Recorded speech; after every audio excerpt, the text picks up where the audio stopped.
Good morning, everybody, and welcome to this Thursday morning's webinar. I'm Chloe Tetro. I'm the health coach with ReadyCare. For this morning, we will be looking at harnessing the brain's reward system, what that means, what is the reward system, so I'm not just using the terminology, how the reward system in the brain can lead to problematic behaviors, things like particularly carbohydrate addiction and sugar addiction and the behaviors that go along with that. And then on the flip side, how do we take that reward system and begin to create more positive behaviors around it? So those are the topics that we'll be looking at for this morning. On a quick kind of looking at what do I actually mean by the reward system? So the brain's reward system is like this very complex network that governs our responses to pleasurable experiences. So it would be the part that is most often meant when people use the terminology motivation. For those of you that look at these videos, you know that my views on motivation is it's kind of this ephemeral thing that's very embedded in how we view ourselves, but actually it is not, it's not this trait, this quality. What it is, it's a network of different reward systems and pathways, which can also reinforce things like learning. So it reinforces behaviors, motivation, pleasurable experiences, and learning. It's primarily driven by a neurotransmitter called dopamine, which I talk about a lot with this because a lot of the topics I would cover would be around things like motivation, things like adaptation, change, learning, etc. So dopamine is produced in an area like the ventral tegmental area, or the VTA, which doesn't particularly matter for the subject that we're chatting about this morning, but it's good to know. And it releases in regions like the nucleus accumbens. So this system is integral to our survival in that it reinforces life-sustaining behaviors evolutionary, like eating, social interactions, and providing a sense of pleasure and satisfaction. So to put it very, very simply, we're hardwired to chase and repeat behaviors that our brain has deemed as pleasurable. When we engage in activities that the brain perceives as beneficial or pleasurable, this dopamine is released and it creates a rewarding experience for us. So on a physiological level, this release of dopamine strengthens the neural pathways involved in that behavior, which makes it easier for your brain to repeat it. So remember, the brain, as we've chatted about many times, it's an energy miser. It doesn't like using a lot of energy. So when repeated behaviors happen that it knows will lead to a reward, it strengthens that pathway so that it's easier and takes less energy to do so. It's the road of, what's that thing? The path of least resistance, let's put it that way. So that mechanism then is crucial in habit formation and the development of preferences, what we're more likely to lean towards. For example, when we eat something we enjoy, the release of dopamine reinforces the behavior, making us want to repeat the experience.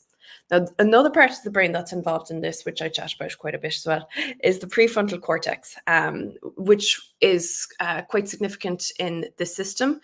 It helps in planning and decision making. So remember, we chat about it as the CEO of the brain. It assesses the rewards and the consequences of actions, which comes in later when we chat about how do we reprogram those areas. So that region, the prefrontal cortex, works in tandem with the dopamine reward system to evaluate the reward and guide future behaviors based on these evaluations. The prefrontal cortex is going to go, now it tricks us. Like we'd love for it to be always on our side. It technically is, but it's not really. It speaks in riddles, let's put it that way. So for example, if you've said, I'm going to go for a run every week this week, I'm so pumped to go in the morning, and it's raining one morning and you're in bed, you will likely assess your immediate, the preference immediately in the brain's assessment system will be staying where it's nice and warm and cozy, because that's a much more pleasurable experience than going out into the rain, splish splashing and being out of breath. So that's how the system can kind of trick us a little bit. So let's have a look actually at more kind of problematic behaviors that can be associated with the reward system. Get my little banner up. Boom. So you can start to see how these types of behaviors, these types of preferences can go against us in the long term. We might have plans, goals, decisions, intentions, and we're constantly fighting against our brain going, I don't really want to do that because that doesn't sound fun, to put it very, very bluntly. So with regards, I'm going to concretize this example that I'm giving with regards to carbohydrates, because obviously that's something that we'd be looking at an awful lot in this particular program. So to kind of put a shape on it for today, but do know that this can be it can be attached to lots of behaviors that aren't necessarily carbohydrates. I'm using that as my example for today. So carbohydrates, particularly those high in sugar and fat, will have a significant impact on the brain's reward system, which is why they tend to be exceedingly addictive. They're very, very addictive, and they lead to addictive-like behaviors. Things like knowing that you don't particularly want to do that, but being driven to do it, or binging or emotional eating would be tied to this hugely, where there's a sense of my emotional center is off balance. I feel bad. I feel upset. So what the reward system is, it re-leverages that and goes, jeepers, do you know what makes us feel a lot of dopamine, a lot of pleasure, a lot of reward is carbohydrates. So cravings start to pick up an awful lot, and we can find ourselves going, gosh, I said that I'd leave, eating the likes of bread and potatoes and things that I know aren't good for me in the long run off. And here I am, I've had a bad day, I'm very stressed, and I'm buttering a piece of toast. So that's essentially what's happening there. When we consume high carbohydrate foods, they trigger that substantial release of dopamine, and it creates a sense of pleasure and reward. So the reaction is similar to the response that people would get with particular addictive substances. So things like sugar have been likened to the likes of substances such as cocaine in the massive release of dopamine that they give, the crash and the necessity from the brain to get back to that kind of pleasure center reward system, seen as rekiltering, but essentially you're going back to a high and seeing that as its new baseline. So the intense dopamine release with high carbs reinforces the desire to continue consuming these foods. Remember when we were saying about the physiological aspect of the brain and what's happening there. So the more pleasure, the more often it's repeated, the easier it becomes for your brain to go there behaviorally. And on the flip side, the more difficult these types of behaviors can be to break, because your brain is going there as its shortcut. I don't want to waste energy trying to come up with other scenarios. That's what we're doing. So over time, this can lead to behavioral patterns similar to addiction, where the brain starts to associate those types of foods with pleasure and reward and creates cravings. So the cycle is particularly concerning, I suppose, because it can contribute to unhealthy eating habits, weight gain related issues. With regards to that, what happens from the brain perspective, as the other things are happening, all the metabolic type of conditions are beginning to take hold, it's accelerated by the fact that the brain can develop a tolerance to the dopamine released in response to high carb foods, meaning that over time, like certain drug substances that we'd be more familiar with in the cultural psyche as being definite negative foods, or negative substances, I should say, over time, more of the food, more of the carbohydrate, more of the sugar, more of the quick releases are required to achieve the same level of satisfaction. So what that starts to do is your brain is no longer satisfied with its quick hit fix. It's not getting the same amount of pleasure it would have. So it asks, it demands, it craves to get a higher amount of that particular food. So we know that over decades of these types of behaviors, and sometimes much shorter depending on the individual and their own metabolic system, this starts to lead to breakdown in the body. So the buildup of insulin, the body's difficulty with breaking down the sugars in the food, starts to kind of create a domino effect of ill health, things like blood pressure going up, cholesterol going up, it being a lot more difficult to lose weight, because wherever there's high insulin levels, it triggers the body to hold on to body fat. Things like non-alcoholic fatty liver disease, things like HbA1c, that number that will let an individual know where they are in that scale of normal blood sugars, pre-diabetic range, and diabetic. So you can see that all of these things become interlinked. their behavioral habits, their behavioral addictions, their emotional habits. There's an emotional addiction for some people out there. But there's what I'd like to kind of reinforce is that a lot of the clients that I speak to will really blame themselves an awful lot. And of course, a lot of our culture shifts the blame back on the individual, but it's reinforced in a lot of our culture, our kind of well-being magazines, TV shows, that carbohydrates are an essential part of the individual's energy system. And of course, they aren't. They aren't. And they can lead to a steep incline in a lot of those chronic types of conditions that are there. But they're exceedingly, exceedingly addictive, oftentimes by design. Manufacturers will design particular foods to get repeat customers. You know, this food brought my dopamine levels really, really up, massive endorphins as well. Really love the experience of having it. I'm going to want that again. So essentially, there's an awful lot of, you know, psychological, emotional, and physiological addictive behaviors that can start to emerge from the reward system being hijacked externally by particular food companies and hijacked by maybe not really even fully being aware of what's happening. So we can self-hijack. I'm not too sure what the terminology for self-hijacking would be. So how do we leverage this? Knowing what we know. And I've used the concrete example here of carbohydrates.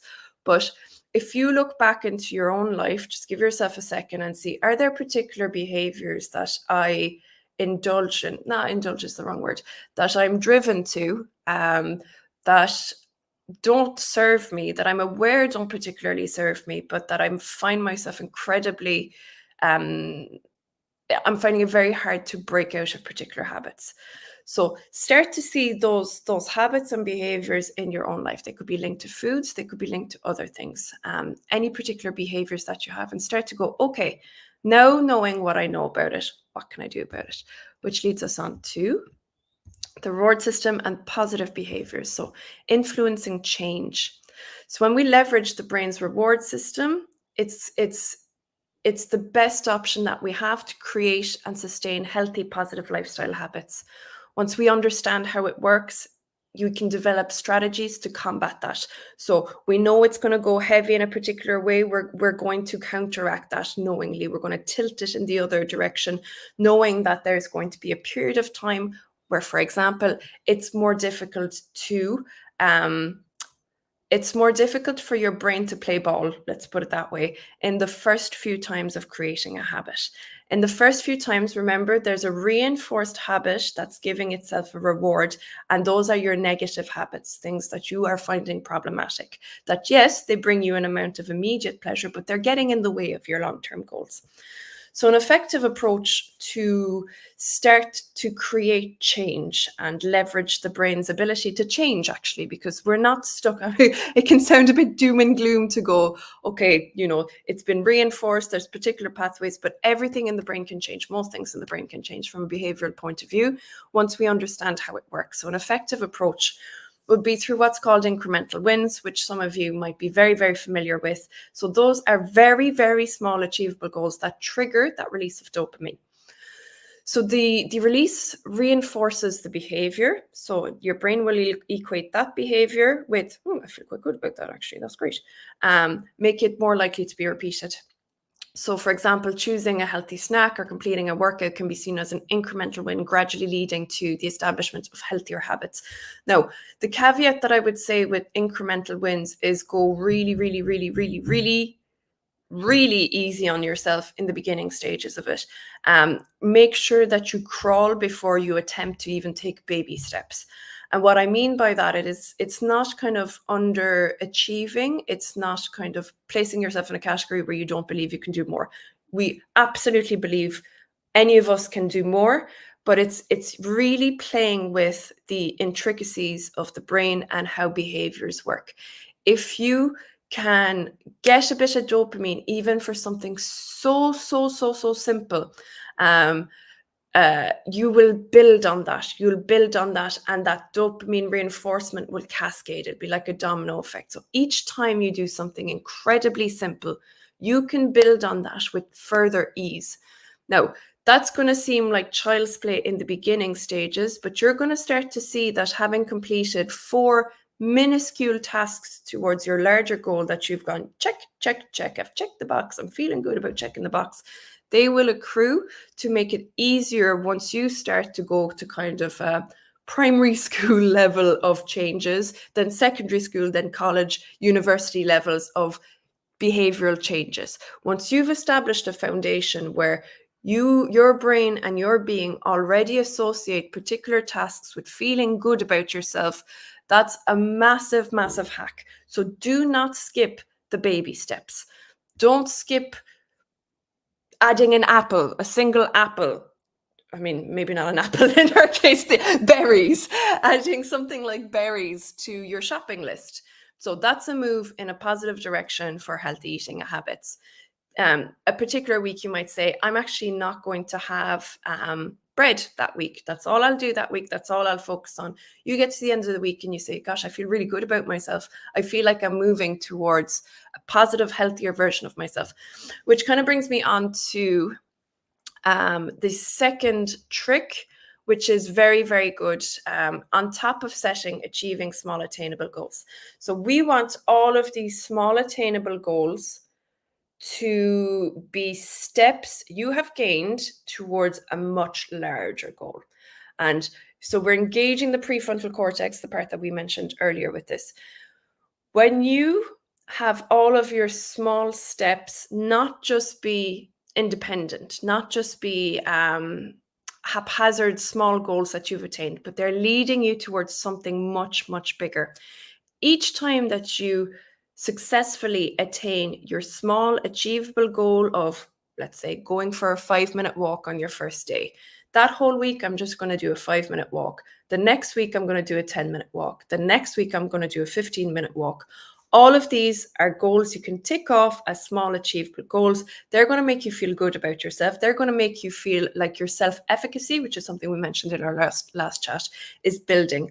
What you've set out to do, you have completed, and that's exceedingly powerful towards changing our minds, which is essentially what we're trying to do here. But when all of these are building to a larger sense of self, that's really the kicker in being able to I hate the word, but I'm going to use it, to hack the reward system. So what do I mean by that? I mean that if you decide that undertaking all of these goals are leading you to become, so identity-based, to become a different version of yourself, a version of yourself that you're much happier tying to your identity. If at the moment you go, jeepers, I can't even get myself out to walk, I feel very lazy, I'm the type of person that's never able to fully commit to anything. That's an awful lot of self-labeling that you have, and your body and your being conspire to make that true. So your body and your being, your brain, your behaviors will all try to match who you believe yourself to be.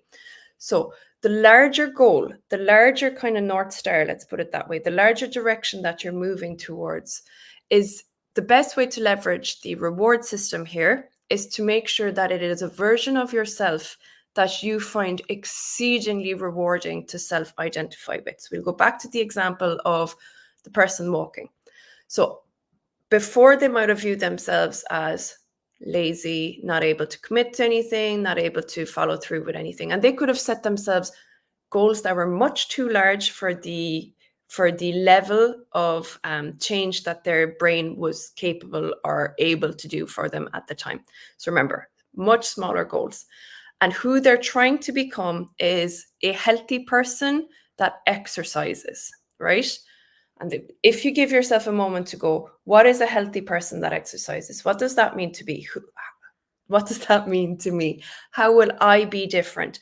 Who is this amazing version of myself that is healthy, exercises? What does that mean about me, who I am, right?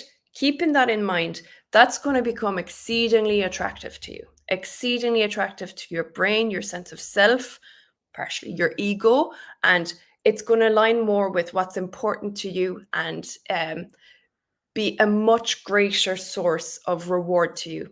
So what we're doing is we're leveraging that big reward. Who are you going to become with that small, achievable, attainable goals that you're doing every day? So incrementally, not only are you able to check a box on the first week that says, I managed to go for a 5-minute walk today. Aren't I brilliant? Brilliant. Check, check, check. That makes me feel good. I'm getting a big release of dopamine. I'm starting to equate that behavior with feeling good. Now, next thing, because we've done the second layer of it, every time that you go for your 5-minute walk, you're getting your immediate reward of dopamine, but it's making you feel like you are moving towards that version of yourself that is very, very tasty for your sense of self, your sense of purpose, your values. So you have a double edge here. The more your being is convinced that you are the person that you are trying to become, the greater it is going to match its behaviors, meaning that behaviors that you adopt towards that are going to be a lot easier for you.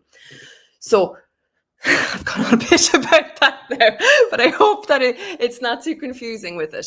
We have our small, incremental, achievable goals, our greater sense of self, of who we want to become. Two of them match together.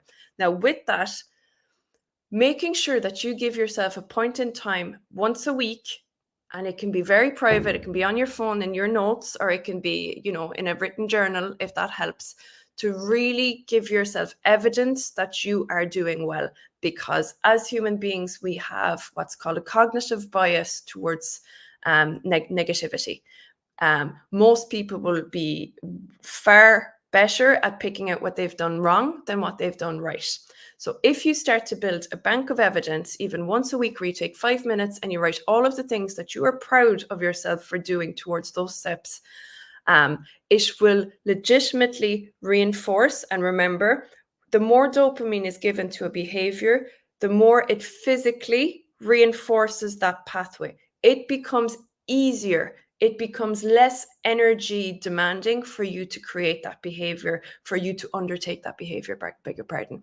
So, small achievable steps towards who you're becoming, giving yourself 5 minutes in a week or more, doing it every day if you like. That's going to be even better to help to change and adopt that reward system towards who you want to be and the goals and behaviors you want to adopt, and give yourself evidence. The brain is going to need evidence to feel like, okay, we're doing this. Now, so that's a little bit about the reward system, a little bit about how to leverage it, a little bit about how it can get in our way and how we can make it work for us. So the brain's reward system is continuous little loops of behaviors that give us pleasure are reinforced. Sometimes when we have if we've adopted particular behaviors that we're not particularly happy with, things that are now problematic or seem to be getting in the way of what we want long term, these will be seen as problematic behaviors, but they are still following that reward, dopamine reinforcement. So once we're aware that that's what's happening, we can start to change it over. Adopting small incremental changes towards the behavior that we want will help our system to be primed to not have to utilize too much energy in the beginning stages to get that dopamine fix. Remember, the 5-minute walk every day for a week or 4 days of that week is more valuable than deciding I'm going to do an hour and a half's walk every day for that week. That's a huge change for your brain, and it's a huge departure from what it would have seen as its pleasurable behavior, which was sitting in the sitting room with a blanket on their laps. So making sure that you have those small incremental changes towards the larger goal is going to help create a new pathway, a new dopamine pathway. Now, coupling that with giving yourself a long-term goal of who it is you want to become is going to make sure that every time you successfully complete a small step, you're going to have a twofold dopamine reward of doing the task in the present and seeing a relative move towards your larger goal of who you want to become. And with that, last piece would be giving yourself 5 minutes of reflection as often as you want. I would say the more often you can do this, the better, whether it's every day or every week, where you consciously look for things you are proud of. You consciously look for evidence that you're moving in the right direction. That's me for today. on harnessing the brain's reward system. Hope you guys found that helpful and have some things that you might be able to take away for this week. Andrew will be back with you next week. In the meantime, have a lovely rest of your week. See you later. Bye now.